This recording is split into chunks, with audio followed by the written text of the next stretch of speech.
I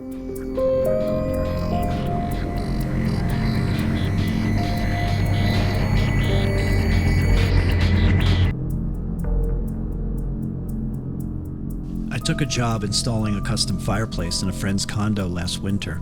My friend and his wife and their baby son Jordan had taken a trip to Florida for the week, so I had the place to myself.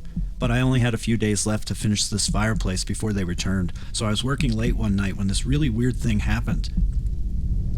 Sometime after midnight, I thought I heard tapping on the ceiling above my head. Jordan's nursery was the room directly above the living room where I was working. I turned off the podcast I was listening to, and in the quiet, it sounded like something moving around on the hardwood floors upstairs. I got up, walked over to the stairwell, and listened more closely. I could hear what sounded like an animal making these baby-like cooing sounds. It was prancing around up there, knocking into things. I could feel a cold draft too. A window was definitely open. So, annoyed that I might have to call animal control, I did something stupid. I yelled up the steps, "Hey you, get out of there!" I guess I was hoping it might run back out the window. The animal suddenly stopped moving. I could hear it take a few heavy steps closer. The way it walked was troubling, big awkward steps. Then I realized how truly messed up this was. How could something that big get in a third-story window? Their condo was on the second and third floors of the building. Then it started to growl. A deep, menacing growl. The sound made me take a step backward. The thing was suddenly an angry predator. I could hear it move to the top of the stairs. I felt like a sitting duck standing there, so I turned around and ran back into the living room. I should have just run out the front door when I had the chance, but this whole thing had taken me completely by surprise. Then it started stomping loudly down the steps. I was kind of jumping around in the middle of the room like an idiot, not sure what to do. I finally pulled it together enough to run to the sliding glass doors in the dining room. There was a balcony out there. Behind me, it sounded like a monster from a nightmare was coming down the steps. I yanked open the door and jumped outside, pulling the door closed behind me. I couldn't see what was happening inside because the curtain in front of the sliding glass door was closed, and now, standing outside in the cold, I couldn't hear anything either. I leaned against the door to keep it shut and listened, but it was quiet inside. After a few minutes, I saw a shadow moving on the curtain. From the lights inside the condo, I could see the outline of something walking around on all fours in the dining room. As it got closer to the sliding glass door, I could hear it making sounds, breathing, grunting, and sniffing things. When it was right on the other side of the door, I caught a glimpse of its foot under the curtain. But what I saw looked more like a human hand, a man's hand inside of a woman's open-toed shoe. That was it for me. I almost killed myself climbing down from the balcony, but if that was a person, I wasn't safe out there. By the time I was able to call the police, he was gone. I told them the truth, but I don't know if they bought it. What really started to freak me out was the story my friend had told me before any of this had happened.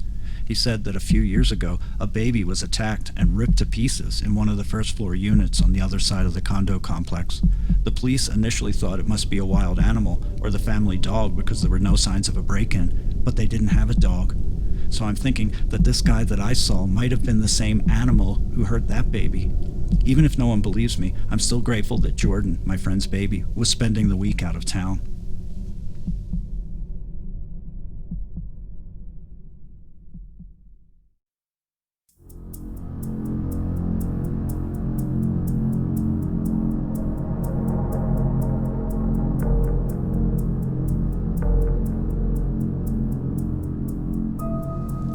My ex-girlfriend Jane and I broke up because something traumatic happened to us on a trip to Colorado this past summer. Mutual friends had introduced Jane and I, not only because we have similar interests, but also because they thought I could keep her safe. Jane has the kind of beauty that people gravitate towards, men, women, everybody. But this gravitational field also pulls a lot of unwanted attention her way. I'm a former Navy SEAL and a big guy. Our friends thought that I could deal with that attention better than her previous boyfriends, and they were right. It really worked out well for both of us. Unfortunately, what happened on this trip to Colorado ruined everything. We stayed with my friend Richard and his wife. Richard and I went through BUDS, the Navy SEALs training program, together. One night after dinner, Jane and I decided to take a walk around the green space that sits behind the houses in their neighborhood. It was a beautiful moonlit night, and after our walk, we stopped by this little stream. Without warning, sprinklers up and down the green space kicked on all at once. We didn't get wet, but it startled me. We laughed about it, but then Jane got serious. She wanted to talk about our relationship.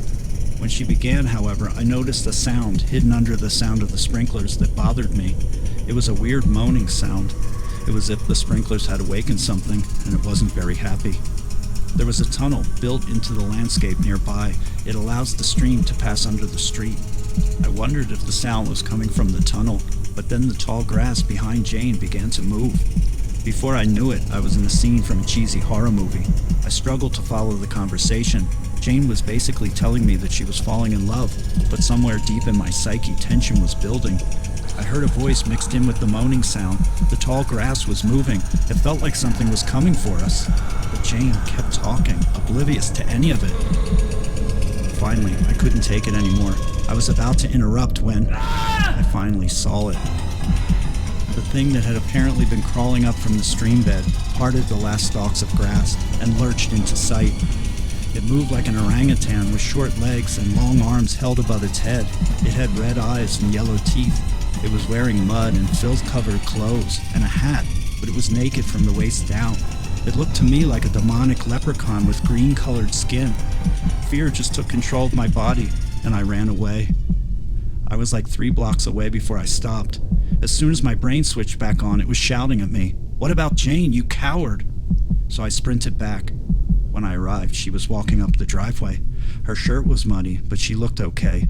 The look she gave me, however, chilled me to the bone. So much for being her protector. She said it was a homeless man. I could not believe it. Anyway, our relationship never recovered. I know I let her down, but she made me feel like I was nuts. She wouldn't tell me how her shirt got muddy or how the so-called homeless guy disappeared so fast.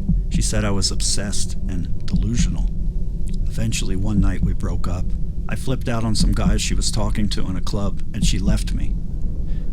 When it was over, I finally spoke to Richard. Jane had begged me not to say anything to them. Again, I guess I was just nuts as far as she was concerned, but it was like she was protecting the leprechaun. She even hated when I called him that. But I started thinking about Richard's kids. They play out there. So I called and told him a watered-down version of what had happened. He was quiet the whole time. Then he told me that 3 neighborhood dogs had disappeared over the last month. One night, he was walking on the street near that tunnel I told you about, and he heard a weird sound coming from the storm grate. The sound he described was exactly what I heard. He said it sounded unnatural. I told him next time I visit, we're going to enter that tunnel, and I plan on being prepared this time.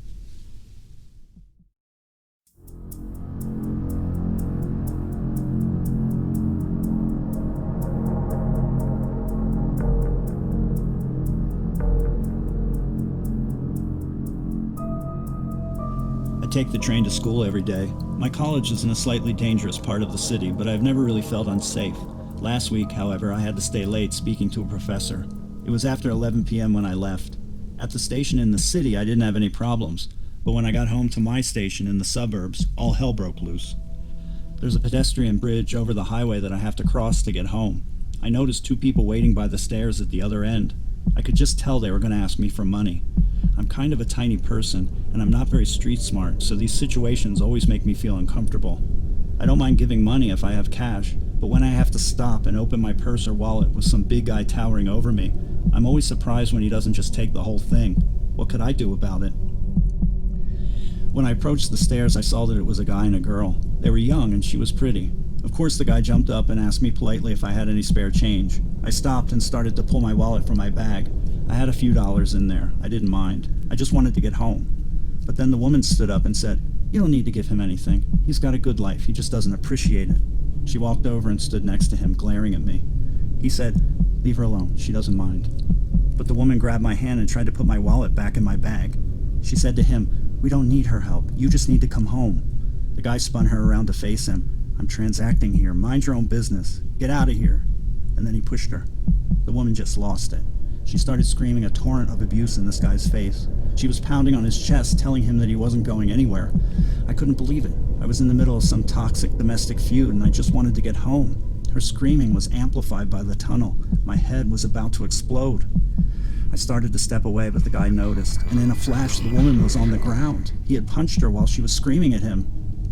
It was almost invisibly fast, and just like that, the two of us were standing there alone in relative quiet. I could still hear the echoes of the woman berating him fading away at the other end of the tunnel. I was in that horrible situation again, but this time it was much worse. This man clearly demonstrated that he was capable of not just taking my wallet or my laptop, but maybe my life. I rummaged in my bag for my can of mace, but he was ridiculously polite.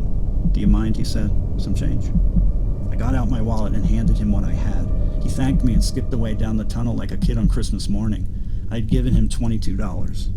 When he was gone, I rushed over to the woman lying on the ground. I had only taken a step or two when she shot up like a jack-in-the-box. She immediately resumed her torrent of abuse without missing a beat. She finished the sentence she had started when he hit her.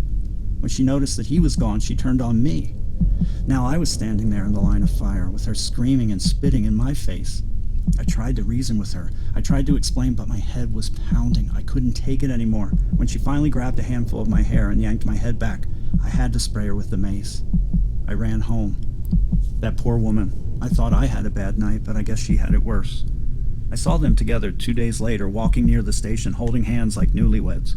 The things we do for love.